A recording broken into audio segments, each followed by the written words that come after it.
Мен Жұмадел Қалқаман Қаниұлы, Қарағанды қаласы Осакаровка ауданы Сұңқар ауылында Жұмадел шаруа қожалығының басшысымын.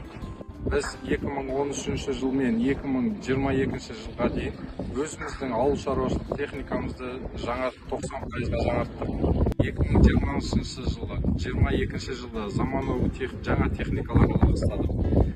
2020 жылы алған техникамызды Перовец трактор 420 автобус, ар жағында Украинаның посевной комплексі.